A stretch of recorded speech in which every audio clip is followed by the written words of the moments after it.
Jai Gurudev Mukesh. Jai Gurudev. So we have Mukeshji. Mukeshji is our senior Art of Living teacher. He did his Art of Living course in 1998, and his Art of Living teacher since 2004. He is teacher for Silence, Sahaj Samadhi, Eternity Process, Happiness course, Sri Sri Yoga, and also he is teacher for our courses for teens, the Yes course.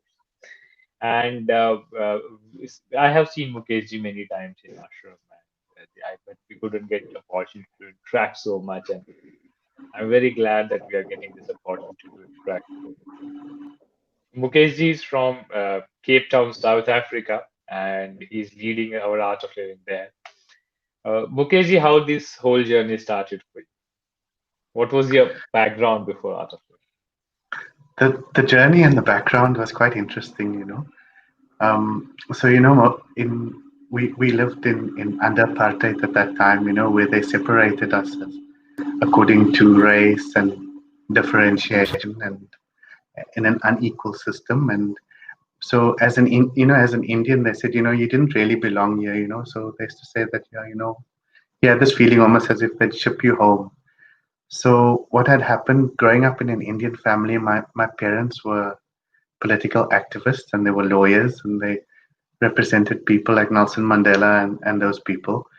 And we, even though we had an Indian school right opposite where we stayed, they didn't want me to grow up there because the system tried to divide us. So what had happened is that they had smuggled me into a school where, other people like, so it was a church school. And so there were people from other race there because they wanted me to have a broader understanding of life. Although that what happened was that I became the only person that was Indian in the school. So then I started like, everything Indian I didn't want. So what had happened, I'd gone through university. By the time I had been in high school, I myself was a political activist. And the first time that the police came to arrest me, I was 14 and a half years old. And they had come with 5 army trucks around the house with machine guns. And, I was never there. And whenever they would look for me, I just get this feeling from this place, you have to move now. So although I didn't believe in intuition and spirituality, and it was even like in my mind against it, so somehow I would just get this feeling and I would always be safe. And then I had gone to university and I'd finished 3 degrees, and then I had this heartbreak at the end of university. And actually, unknown that I had like depression, and I used to feel like, I used to just sleep. And then the first course came to Cape Town, South Africa in 1998. And despite, everything from me being like, resistant to doing that course, they said, do the course. And I just went, my whole family actually went to the course. And it was such an experience, doing that first Sudarshan Kriya. I remember I was sitting in the middle of the room and I felt as if there was this wind that was going around me. And then I came to realize that's the same smell as Gurudev and, like his clothes. And then I felt like I was in this whirlwind and, that was it. And that all that difficulty and trauma I had a lot of anger because I had seen a lot of bad things in the country and, young people being shot and killed, arrested. And I had a lot of rage inside of me, and with those 6 days of that course, that had simply vanished. And although, the one thing was that, when I came to the course, I saw a little picture of Guruji and I thought, I don't know what this is. Maybe this is not for me. I had that little bit of resistance. But by the end of the course, I had this real attraction for Gurudev. And there was this book that we had in Cape Town, the only book in Art of Living, and it was called The Way of Grace. So, I used to keep staring at Guruji's photograph. And about a year later, we had done a silence course. It was 1999. And on the course, obviously, we experienced so much of bliss and joy. And at the end of the course, and still, but theoretically, I didn't want a guru, right? And at the end of the course, the teacher Eberhard had given each participant a photograph of Gurudev on the course. And this became, my most treasured possession.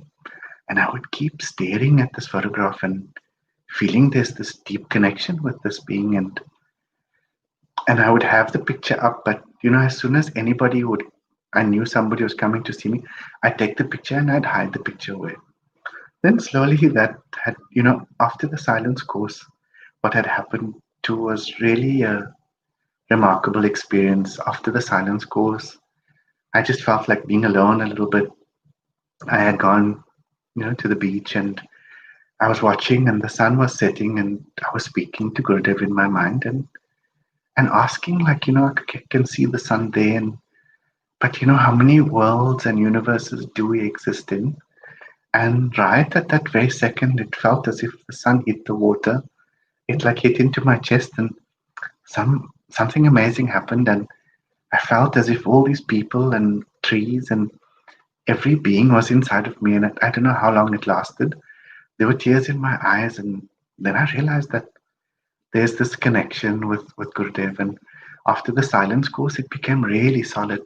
So even though, theoretically at that point, I didn't want, a guru or something like that. But every time sitting in satsang, so after silence course, I started going to satsang.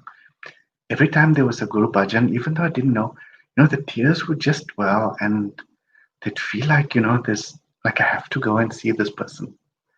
So that was my introduction. So from a total skeptic to just this 180 that happened. Like before every resistance in me, I would eat with a knife and a fork. I didn't want to be Indian, so it had all of that.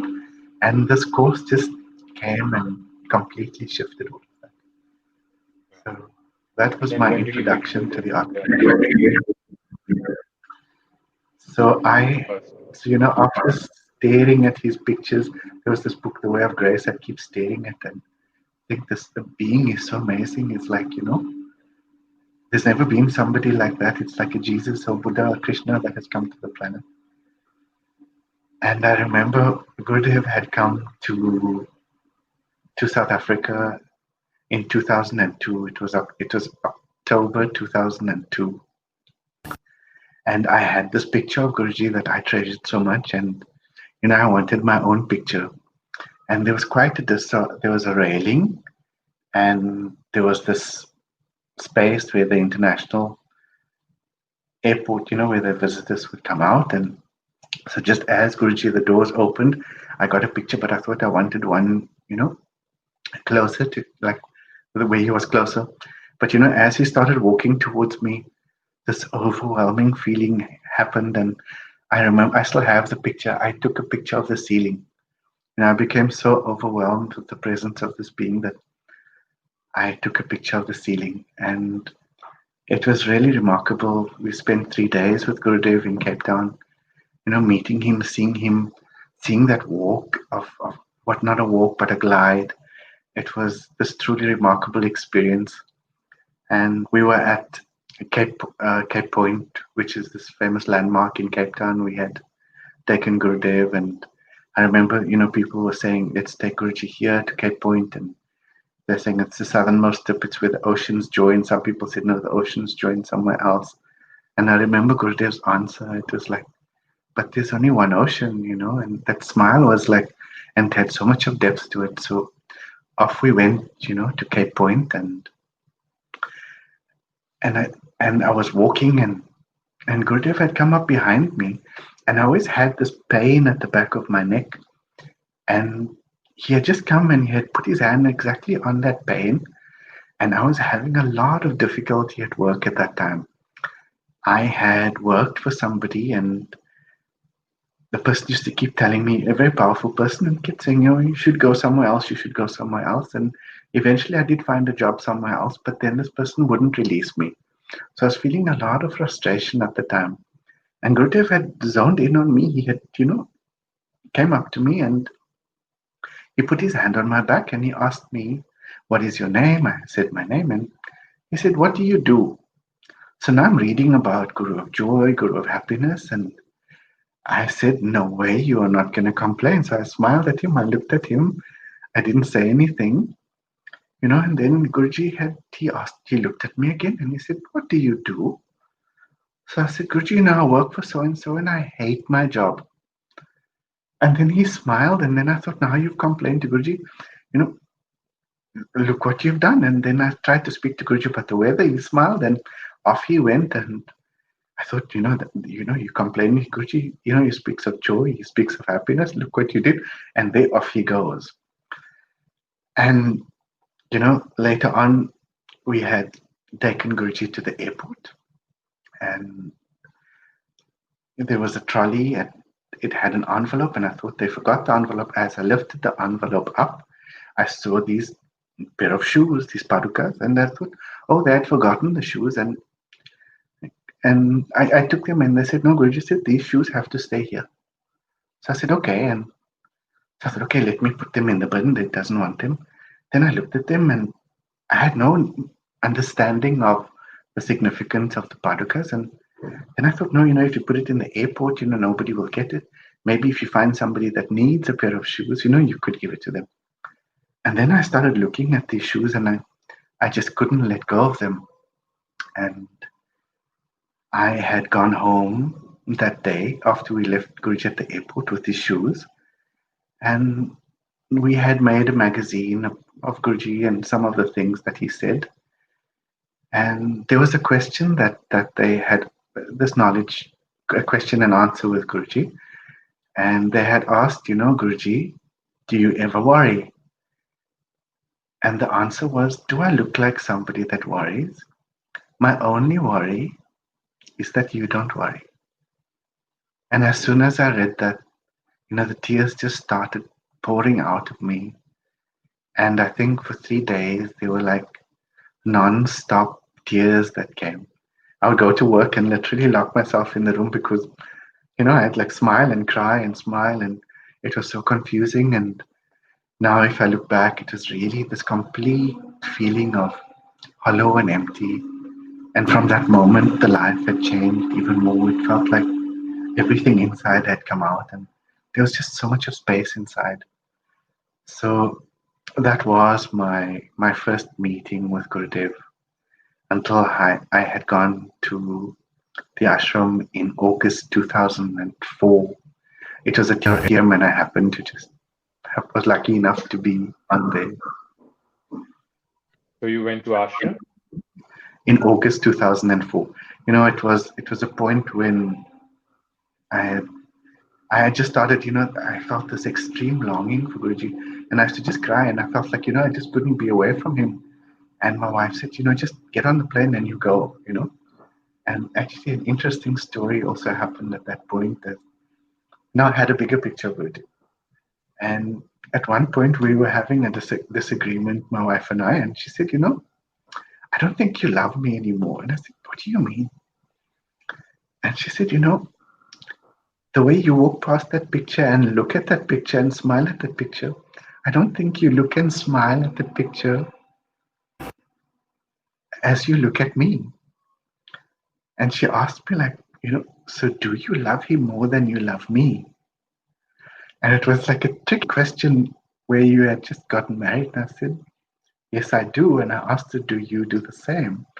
And she said, yes. And, that was that relationship. And it was so beautiful that we grew in that path of knowledge together, having the same love for Gurudev. So that was my first meeting with Guruji. And I used to always feel this huge, overwhelming presence when I had met him. It was such purity, such clarity.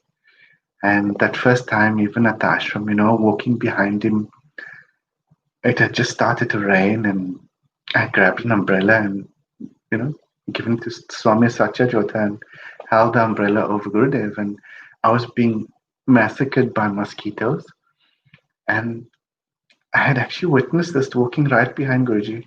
I saw this mosquito come and just came just but so much, and it just did a 180 and turned. And I thought, wow, this being is so pure, so gentle that even the mosquitoes don't bite. So that was my first meeting and experience of Gurudev, of this being so filled with love and wonder. And it had taken me completely out of that left brain logical sense to really just in the heart. I think I've been crying since since that day. Whenever you think of how fortunate you are to have met someone like That one of the most precious time in every devotee's life is when we know when Gurudev says our name or we know that he knows us by name. When was that time with that. That was an interesting time. It was when so they were doing Guru Purnima for the first time in Germany in 1995, and I thought, okay, let me go, and I also want to be with Gurudev on this very special day, and you honor the Guru for all the knowledge and the wisdom, and so we had gone to Germany, and every time Guruji would see me, he'd wave at me, like I felt lucky. It's like we kept walking, we kept meeting, at all different places, and there were about 30 of us in the room, and I think it was people from Luxembourg or Lithuania and South Africa.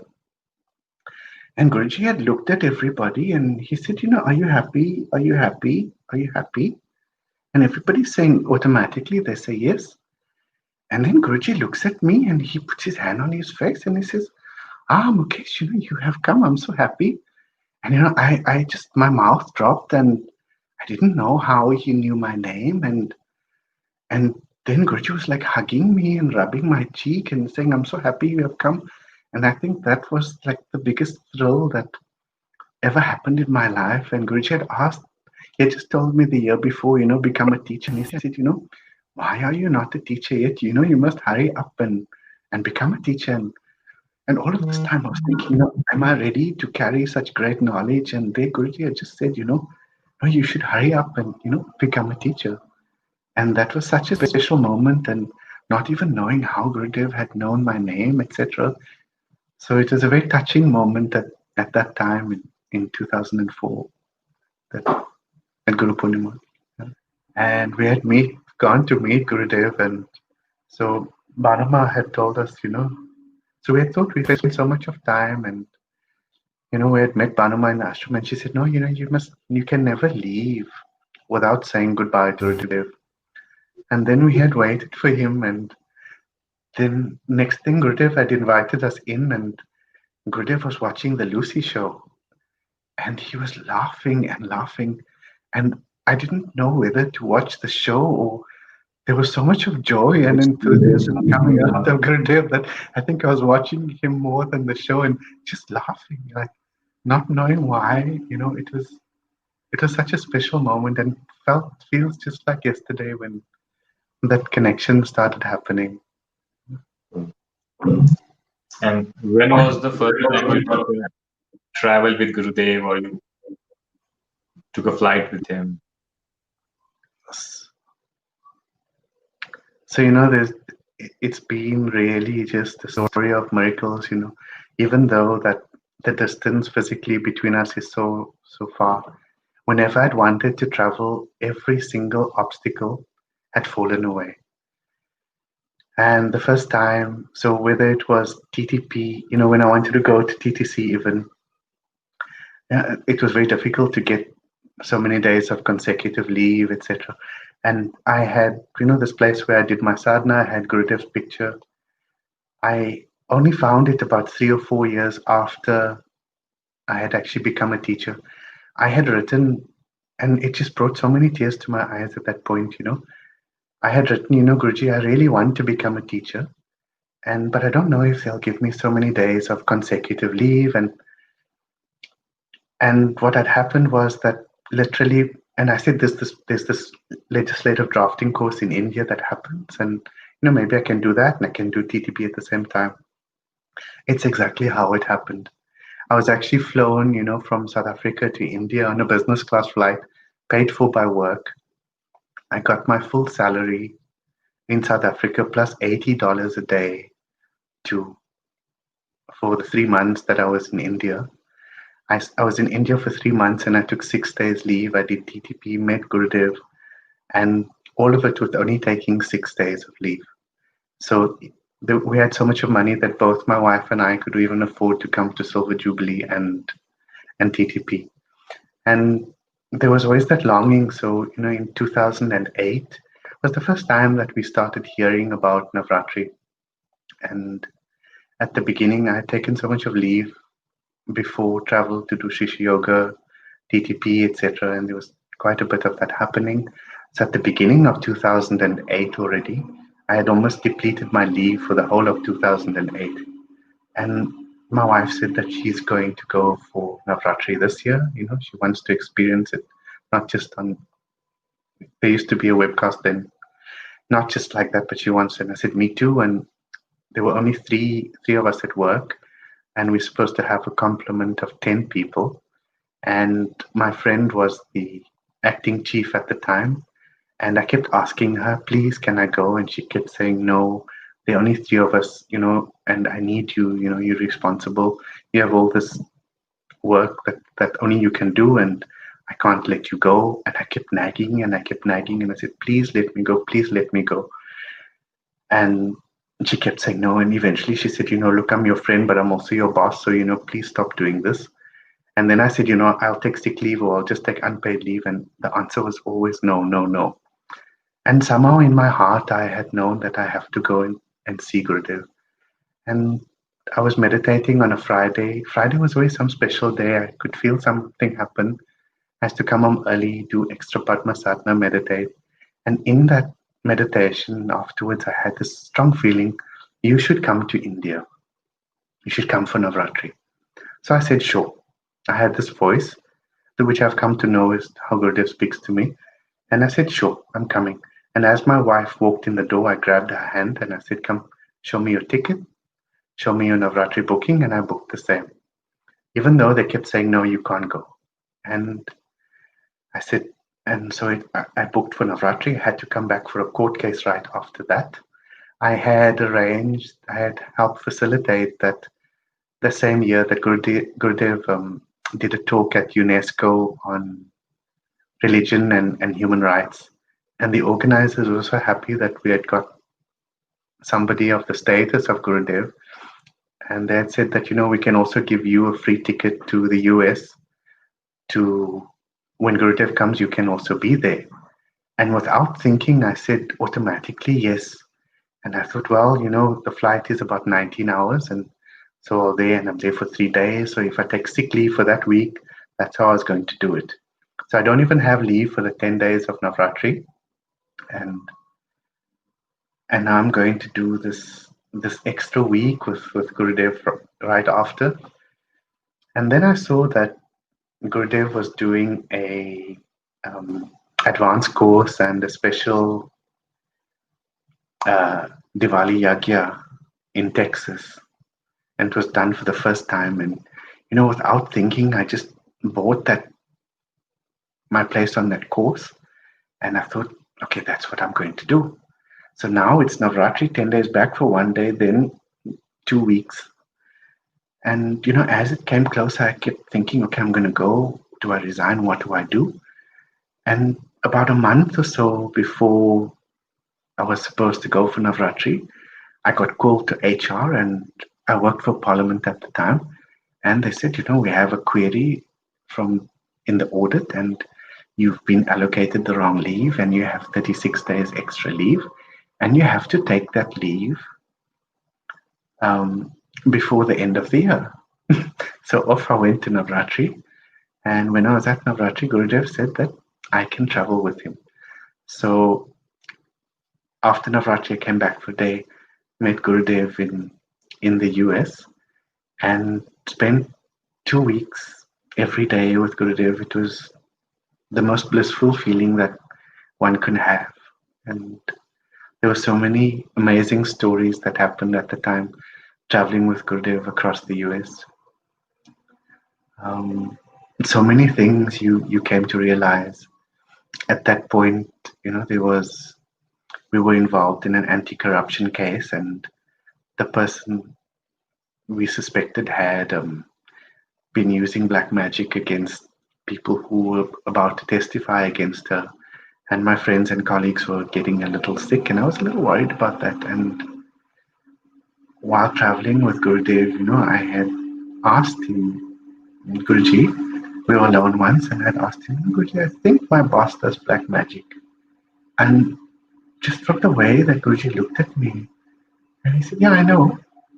Just that assurance was that Gurudev is always with us and he knows exactly what is happening. And he said, nothing has happened to you, right? I'm with you. And it was the most amazing feeling that what I had told him was completely not news to him at all. He had known it all along. And traveling so long with him, it was really amazing. At one point, we had, the center of attention around Gurudev going from one city is always on Gurudev, and the people with him have to run to get their bags, etc., in the car because like everybody, their attention is solely on Gurudev. So at one point, we were taking the bags, putting the bags in the boot, etc. And the person that was traveling, so we had got to the airport, taken Gurudev's bags, and he would be coming along later. I think it was about a 45-minute trip from the airport, from the hotel to the airport. And as we got there, we checked in his bags. The person with me that was traveling with, he said, "Oh no, I had forgotten my passport and my wallet in the drawer." And Gurudev had already left, so he had to go back to the hotel. 45 minutes, and it was already check-in time. Back to the hotel, fetch the wallet and passport. And then Gurudev had come quite late. We were on the other side with the other people traveling. And Gurudev had come late, and we thought we're not going to leave. Guruji, the plane can leave, but we'll wait. And Guruji had come in, and as he came in, they couldn't find his name. And Guruji was smiling. And eventually, this took such a long time. Guruji stood there, and they couldn't find his passport, his name on the ticket. Eventually, they let him in, and right after that, the person traveling with us came in. So this whole delay took place. And as Gurudev came in, and he said, I said, Guruji, we probably missed our plane because it's more than an hour. And Guruji said, no, the plane is waiting for us. Come, let's go. And off we went, got into the plane. And that was at Atlanta. And as we got into the plane just pulled to one side and they left us standing on the runway for quite a while. What happens is that, they don't want to be penalized, so they keep the plane on the runway even though they have a delay. So we sat there for a few hours. And then that night, when in the evening, this person had said, Guruji, I'm feeling very guilty, I had forgotten my wallet, and the person was going to tell Guruji. And as he started speaking, Guruji said his name. He said, why did I have to hold the plane for you? And, it was so light, and we all just started laughing that, that Guruji could hold the plane, and it was so effortless. And I can't even remember all the places we went. It was so blissful. It became such a blur. But I remember when we had traveled in Texas.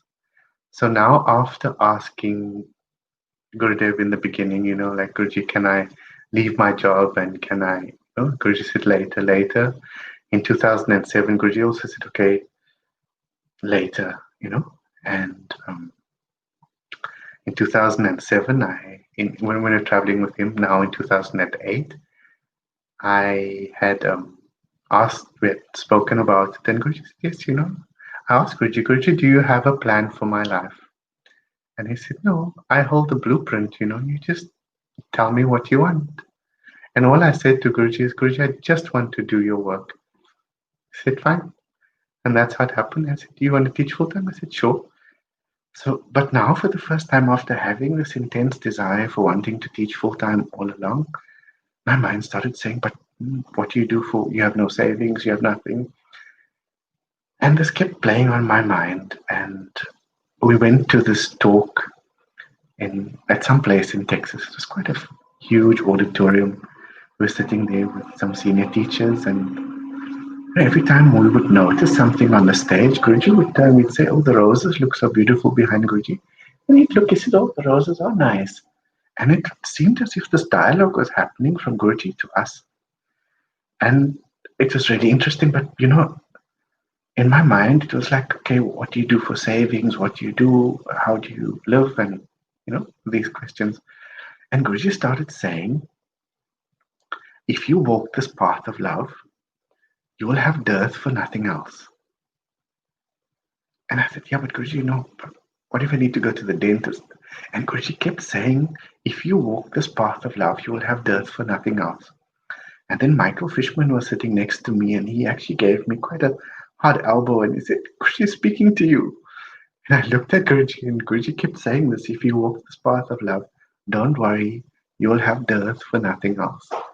So it was amazing that over that distance of so many people in the room, he still has this ability to have this one-on-one conversation. And then another interesting thing that had happened, traveling with Gurudev one day, I was sitting I was waiting for Gurudev to get in, and he had walked past and smiled. And as he smiled, I felt like the whole of my inside, just melted.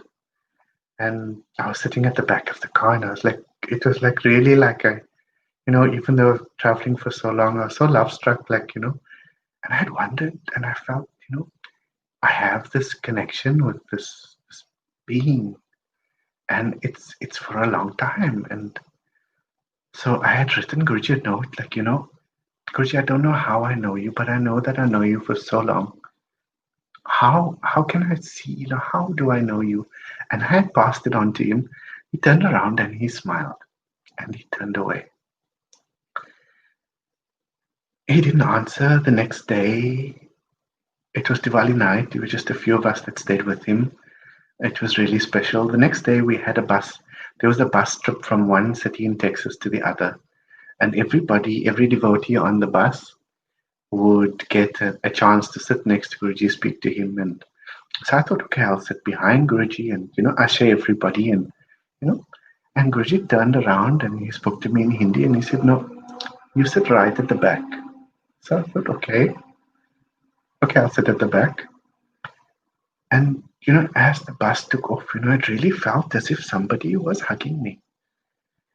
And these tears just started pouring out of my eyes, and I had all these amazing visions of experience of Krishna, and it just kept coming. And I think for 6 hours, I kept feeling as if somebody's hugging me, and I had all these flooded visions of Krishna and Krishna and Krishna. And then I had known that, this connection with Gurudev has always been there, and, he's always been with us in all these lifetimes. So that was that very special trip where, it was about 30 odd days that just happened through a complete miracle.